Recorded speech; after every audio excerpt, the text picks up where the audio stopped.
My phone buzzed and vibrated on the coffee table, waking me up. I sat up on the couch, looking with sleep-blurred eyes around my dark living room, trying to put together where I was and what was happening. The only light in the room came from the television across from me. On it, a young Jeff Daniels was talking to a young John Goodman who was wearing exterminator gear. I'd left the cable box on, and the movie's name floated somewhere deep in my sleep-fogged mind. I shrugged it off and picked up my phone just as it stopped ringing. The missed call was from my sister, Gina. It was nearly 2 a.m, and the fact that she was calling me at this hour told me something was wrong. I unlocked the phone to call her back when a text came through. "I can't stop the spiders," the message said. I snorted briefly, thinking it must be some kind of joke. But then another text came through. "The headaches are unbearable. I can barely type." Ever since Gina had come back from visiting a college friend in China, she had been experiencing headaches. They'd been getting progressively worse, apparently.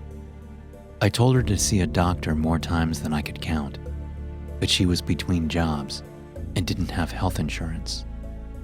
She didn't want to spend a few $100s on a bunch of tests if it was only headaches. I couldn't talk her into doing something she didn't want to do. She was my younger sister, but she was even more stubborn than me. "Maybe now you'll go," I thought to myself as I read the second text. I hit the little phone icon next to her name and put the device to my ear. Gina picked up immediately. "Lane, I need help," she said without preamble. "You ready to go to the doctor?" I asked. "Yes," she said, sounding utterly miserable. "Good. Can you drive?" "No way. Out of the question." "Okay, well, I'll head over to you." A knocking sound came through the phone, stopping me mid-sentence. I listened, wondering what it was. Thunk, thunk, thunk. "Gina, what's that noise?" "It's nothing. I'll try to make it until you get here," she said. "It will take me about 45 minutes, even at this time of night." "I know," Gina said. For the first time, I started to really worry. She sounded on the verge of tears. "Okay," I said. "Leaving now. Hang in there." I threw on a sweatshirt, slipped my feet into some sandals, grabbed my keys, and was out the door before I thought of her first message about the spiders. What was that about? As I drove over to her house, all the way on the other side of town, I thought about something else she'd said. "I'll try to make it until you get here." It didn't strike me as strange when she said it, but as I drove, the early morning darkness pressing up against my car, it bothered me more and more. Try to make it? What did that mean? I kept glancing down at my phone as I drove, my only company on the road a smattering of vehicles. I didn't know whether it was a good thing or a bad thing that she hadn't messaged me again. By the time I arrived at her apartment, I had convinced myself that something was seriously wrong, and the fact that she wasn't answering her door supported that theory. I stood at her door and knocked again, this time a little louder. I waited, listening hard for any movement inside. Nothing. I knocked harder, cursing myself for leaving her spare key back at my apartment.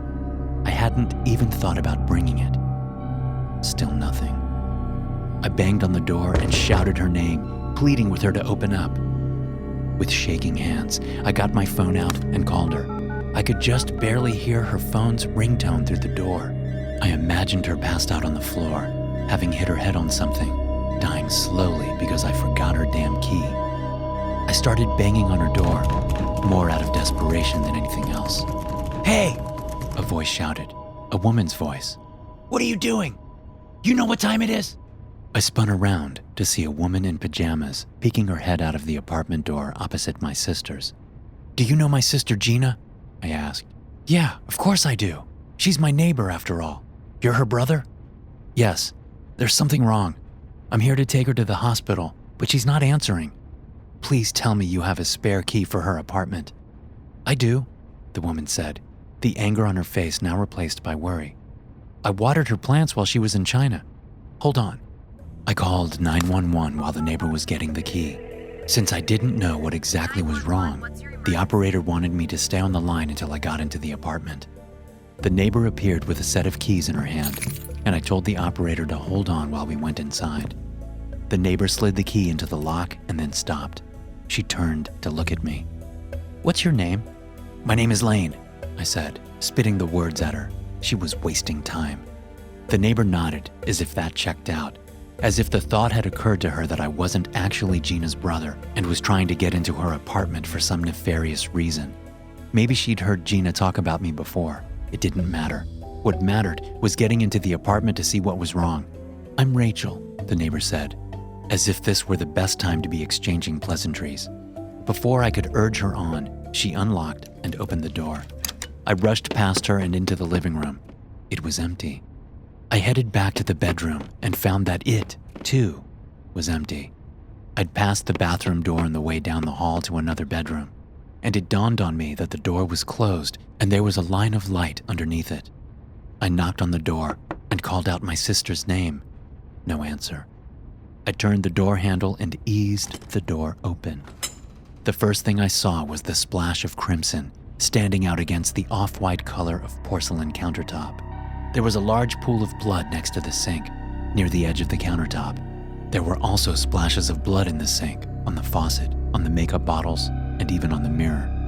My throat thickened and my chest started heaving as I moved further into the bathroom, revealing more of the bloody mess.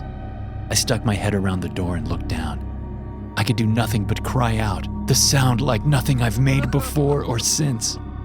Gina lay sprawled on the bathroom floor, her forehead half smashed in and half split open. Her eyes pointed in different directions, and the damage to her forehead had changed her appearance drastically by changing the structure of her skull. The blood on her face had bits of bone and grayish blobs that I could only assume were her brains.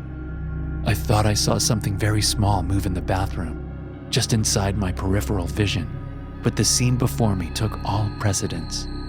A bug in the bathroom didn't even register at the time, no matter how much I wish it had now. I pushed back from the half-open door, sending myself banging into the hallway wall. I still had my phone in my right hand, and I could hear the faint voice of the 911 operator trying to get my attention. I paid her no mind. Rachel, who had been standing just inside the apartment door watching my search, ran up to me babbling excitedly. She stepped toward the bathroom door, but I yelled at her to stop. "Get away!" I yelled. "She's dead!" Somehow it didn't seem right to let her see my sister like that. Rachel flinched back at my voice, and then seemed to snap out of whatever shock-induced trance she was in. She pointed at my phone. I held it up for her and she took it, speaking to the operator while I sat in my sorrow. The rest of the night passed in a blur of paramedics and police officers and questions and condolences and calls to my parents who had moved to the other side of the country for retirement. Thinking back on that night now, I can remember hearing several mentions of spiders. One of the paramedics said something about spiders in the bathroom. One of the police officers said something about a spider infestation in the apartment. Neither comment raised any flags at the time. I'd forgotten all about my sister's strange text about the arachnids. I remember focusing mostly on how my sister could have fallen hard enough to bash her own forehead in. It didn't seem possible. I tried to question the police about it, but they just told me to wait for the investigation to be done. A week later, I was back at my sister's apartment. It was the first time I'd been back.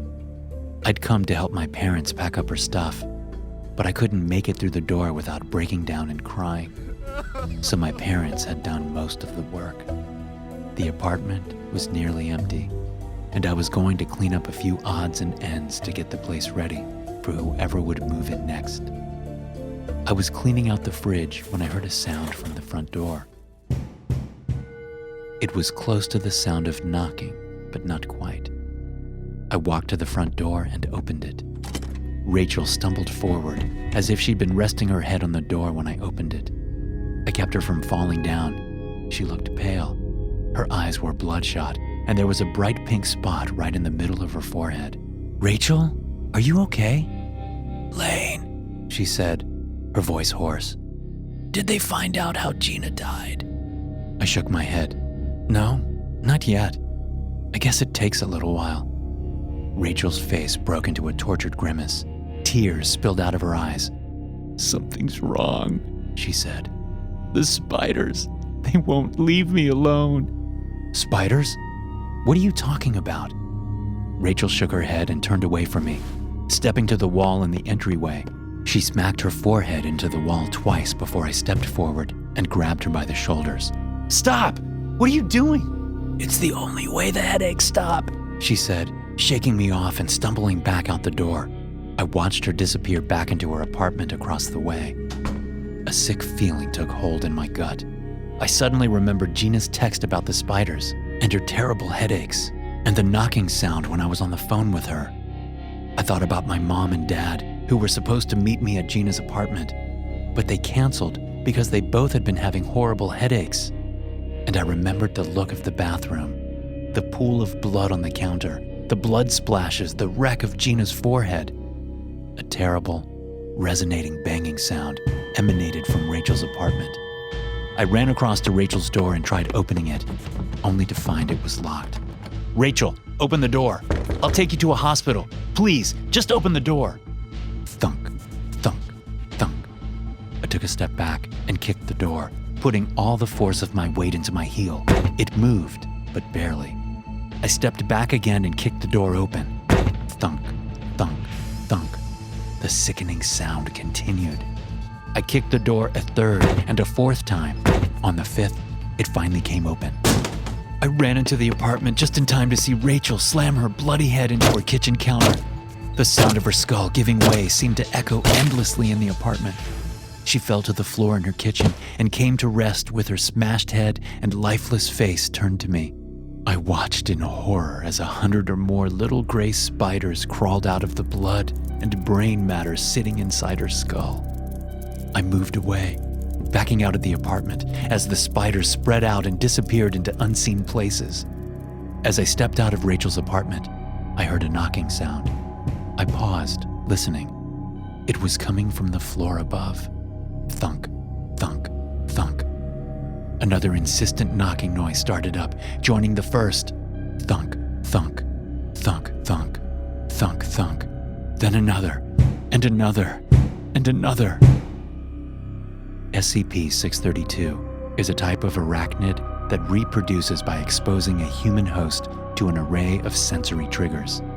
Such triggers include the visual patterns on SCP-632's abdomen, the tactile sensation produced by them crawling on human skin, and several as yet unidentified chemical compounds released by mature spiders. As SCP-632 manifestation progresses, affected individuals will experience gradual thinning of the anterior brain lining and skull as bone, muscle, and fat tissue is gradually incorporated into the filament-like structures in the frontal cortex. 6 to 7 days following initial exposure, headaches experienced by affected individuals will increase sharply in intensity and duration. Affected individuals at this point tend to apply increasing amounts of force to their foreheads in order to release enough endorphins to reduce the pain to tolerable levels. Eventually, most affected individuals end up fracturing their own skulls through accidental application of excessive force, at which point 80 to 200 instances of SCP-632 will exit the brain from the weakened point in the forehead. Hey guys, thanks for listening. Be sure to subscribe to the podcast for more SCP stories like this one. You can also check out some more episodes from the SCP Experience podcast here.